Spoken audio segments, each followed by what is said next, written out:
Tamil menu சேனலுக்கு உங்கள் அனைவரையும் அன்போடு வரவேற்கிறேன். இன்றைக்கி நம்ம கிச்சனில் எல்லாரும் ரொம்ப சுலபமாக பண்ணுற மாதிரி சூப்பரான சுவையான பாவ் பாஜி தாங்க பார்க்க போகிறோம். எப்படி பண்ணலான்னு பார்க்கலாம் வாங்க. இதற்கு தேவையான பொருட்கள்: ஒரு பெரிய வெங்காயத்தை பொடியை நறுக்கி எடுத்து வச்சுக்கிறோம். ஒரு ஹாஃப் கொடமிளகாயை பொடியை நறுக்கி எடுத்து வச்சுக்கிறோம். 2 தக்காளியை பொடிசாக நறுக்கி எடுத்து வச்சுருக்கிறேன். 1 கப் பச்சை பட்டாணி, நான் ஃப்ரோசன் பட்டாணி தான் யூஸ் பண்ணியிருக்கிறேன், நீங்கள் ஃப்ரெஷ்ஷாக கூட யூஸ் பண்ணிக்கலாம். ஒரு 3 பெரிய சைஸ் உருளைக்கிழங்கு தோல் நீக்கிட்டு கொஞ்சம் பெரிய பெரிய க்யூப்ஸாக கட் பண்ணி எடுத்து வச்சுருக்கிறேன். ஒரு கப் காலிஃப்ளவர் நல்லா நீட்டாக வாஷ் பண்ணிவிட்டு பெரிய பெரிய சங்க்ஸாக கட் பண்ணி வச்சுருக்கிறேன். அரை பீட்ரூட் அதையுமே பெரிய க்யூப்ஸாக கட் பண்ணி எடுத்து வச்சுக்கிறேன். ஒரு கேரட் அதையுமே தோல் நீக்கிட்டு கொஞ்சம் பெரிய க்யூப்ஸாக கட் பண்ணி எடுத்து வச்சுருக்கிறேன். 4 டேபிள் ஸ்பூன் உப்பு சேர்க்காத வெண்ணெய் எடுத்து வச்சுருக்கிறேன். 1 டீஸ்பூன் சீரகம், 1 டீஸ்பூன் தனி மிளகாய்த்தூள், 1 டீஸ்பூன் தனி மல்லித்தூள், 1 டீஸ்பூன் காஷ்மீரி மிளகாய்த்தூள், 1 டீஸ்பூன் கரம் மசாலா, ஒரு 1/4 டீஸ்பூன் காய்ந்த மாங்காய்த்தூள், ஒரு அரை டீஸ்பூன் காய்ந்த வெந்தயக்கீரை, அரை டீஸ்பூன் மஞ்சள் தூள். கார்னிஷிங்காக பொடியாக நறுக்கிற பெரிய வெங்காயம், எலுமிச்சப்பழம், கொஞ்சம் கொத்தமல்லி இலை. இன்றைக்கி ப்ரெஷர் குக்கரில் தாங்க நம்ம இந்த பாஜி பண்ண போகிறோம். ஸோ பேன் வச்சுட்டு 2 டேபிள் ஸ்பூன் எண்ணெய் விட்டுக்கோங்க. இது கூடவே நம்ம எடுத்து வச்சுருக்கிற 4 டேபிள் ஸ்பூன் பட்டர்லேருந்து 1 டேபிள் ஸ்பூன் பட்டரை இதில் ஆட் பண்ணிக்கோங்க.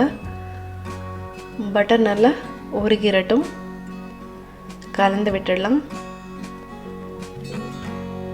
இதில் 1 டீஸ்பூன் சீரகத்தை நம்ம சேர்த்துக்கலாம். சீரகம் நல்லா பொரிஞ்சிரட்டும்.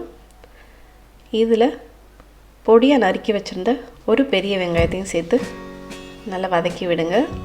ஒரு 1 நிமிஷத்துக்கு வதக்கினா போதுங்க. இது கூட அரை டீஸ்பூன் இஞ்சி பூண்டு விழுது சேர்த்து நல்லா கலந்து விடுங்க. அதுவும் ஒரு 1 நிமிஷம் வதங்கின பின்ன அரை கொடமிளகாய் பொடியாக நறுக்கியிருக்கிறேன், அதையும் கலந்து விட்டுட்டு தக்காளி ஆட் பண்ணிட வேண்டியதான். பொடியாக நறுக்கின தக்காளி நல்லா குழஞ்சு போகணுங்க.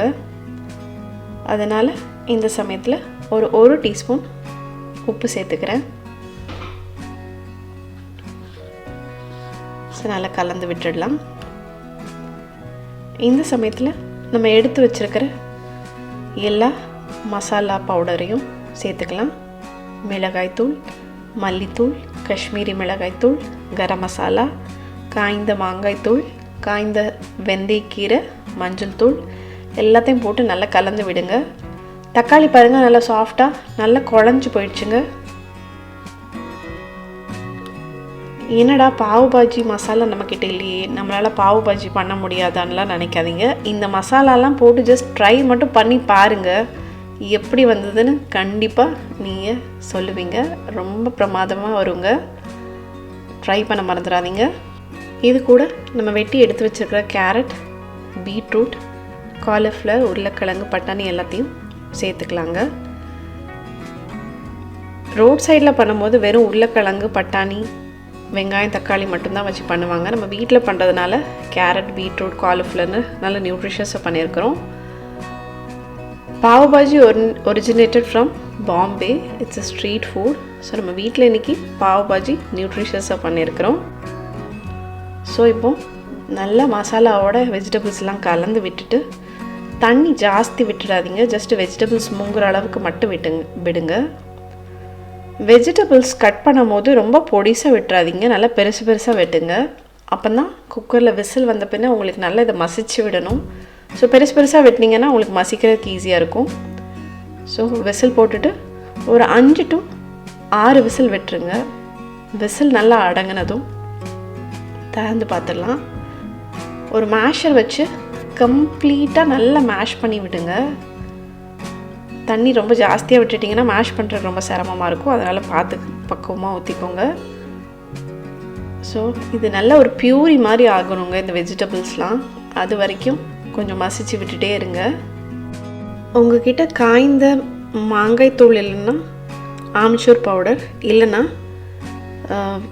பரவாயில்லை, அது ஜஸ்ட் ஒரு புளிப்புக்காக தான் சேர்க்குறோம், இல்லைன்னா கூட நல்லா தான் இருக்கும். ஸோ வெஜிடபிள்ஸ்லாம் நல்லா ஃபைனாக பியூரி பண்ணியாச்சு. இப்போ இதை தாளிச்சிடலாம். ஸோ ஒரு சின்ன பேன் வச்சுக்கலாங்க. அதில் 1 டேபிள் ஸ்பூன் எண்ணெய் விட்டுக்கலாம். அது கூடவே எடுத்து வச்சுருந்த வெண்ணெயில் 1 டேபிள் ஸ்பூன் வெண்ணெய் நல்லா உருகுனதும் 1 டேபிள் ஸ்பூன் காய்ந்த வெந்தயக்கீரை, 1/2 டீஸ்பூன் பெருங்காயத்தூள், கொஞ்சமாக கொத்தமல்லி இலை எல்லாத்தையும் வந்து எண்ணெயில் போட்டு நல்லா ஃப்ரை பண்ணி போடணுங்க. ஸோ இந்த வெந்தயக்கீரை அண்ட் பெருங்காயத்தூள் கமகமன்னு ஒரு வாசம் வருங்க எண்ணெயில் போட்டதும். ஸோ இந்த வெந்தயக்கீரை கண்டிப்பாக பாவ் பாஜிக்கு சேர்க்குற மாதிரி, பாஜியில் சேர்க்குற மாதிரி பார்த்துக்கோங்க.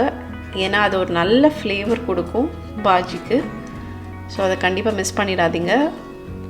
ஸோ இதில் சேர்த்துருக்கிறது எல்லாமே ரொம்ப கேஷியஸான வெஜிடபிள்ஸில் காலிஃப்ளவர், பொட்டேட்டோ, பீஸ், பீட்ரூட் எல்லாமே. ஸோ இப்போ நீங்கள் நிறைய பெருங்காயத்தூள் வெந்தயக்கீரைலாம் சேர்த்துக்கும் போது அந்த கேஸ் எல்லாம் கொஞ்சம் கட் டவுன் பண்ணிடும். அது போக பிரமாதமான ஒரு ஃப்ளேவர் அண்ட் வாசம் கிடைக்குங்க. நம்ம பாஜி ரொம்ப கமகமன்னு ரெடி ஆயிடுச்சுங்க. ஸோ இப்போ பாவ் ரெடி பண்ணிடலாம். இன்றைக்கி நான் இந்த பன் தாங்க யூஸ் பண்ணுறேன், வீட் பன். ஸோ அதில் நிறைய பட்டர் போட்டுக்கோங்க. வெண்ணெய் தாங்க ரொம்ப முக்கியம். பாஜிக்குமே சரி பாவுக்குமே சரி வெண்ணெய் ரொம்ப ரொம்ப ரொம்ப முக்கியம். நிறைய போட்டுட்டு நல்லா கிறிஸ்பாகிற வரைக்கும் அந்த பாவை டோஸ்ட் பண்ணி எடுத்துக்கோங்க. கொஞ்சம் அப்படியே ஒரு மொறுன்னு அந்த பட்டர் போட்டு அந்த ஒரு மொறுன்னு அந்த பன்னுக்கு கிடைக்கும் போது அதை தொட்டு நீங்கள் அந்த பாஜி சாப்பிடும் போது பிரமாதமாக இருக்கும். பாவு ரெடி ஆயிடுச்சு. இப்போ நம்ம சர்வ் பண்ணிடலாம். பாஜி பாருங்கள், ஃபைனாக கலர்ஃபுல்லாக பிரமாதமாக ரெடியாக இருக்குது. அதுக்கு மேலே அந்த ஒரு டேபிள் ஸ்பூன் ஆஃப் பட்டர் மறந்துடாதீங்க. பட்டர் ரொம்ப முக்கியமான ஒரு இன்க்ரீடியண்ட் பாவ் பாஜிக்கு. அண்ட் இந்த கார்னிஷிங்க்கு வச்சுருக்கோம்ல அந்த சைடில் வெங்காயம், கொத்தமல்லி அண்ட் எலுமிச்சம்பழம், அதுவுமே ரொம்ப முக்கியம். அது மேலே அப்படியே தூவி ஒவ்வொரு வாயாக நீங்கள் சாப்பிடுங்க. எலுமிச்சம்பழமும் அப்படி தான் புளிஞ்சு சாப்பிடுங்க. இது வரைக்கும் யாராச்சும் பாவ் பாஜி சாப்பிட்டு பார்க்கலன்னா கண்டிப்பாக சாப்பிட்டு பாருங்கள். ஒரு அமேசிங்கான என்னோடய ஃபேவரட் ஸ்ட்ரீட் ஃபுட்டுங்க. இப்போ டேஸ்ட் பண்ணி பார்த்துடலாம். ரொம்ப பிரமாதமாக இருக்குங்க, யம்மியாக இருக்குது. காரசாரமாக புளிப்பாக பட்டரோட வாசம் கமகமான பிரமாதம். கண்டிப்பாக ட்ரை பண்ணி பாருங்கள். மீண்டும் சந்திப்போம். நீங்களும் சமைக்கலாம்.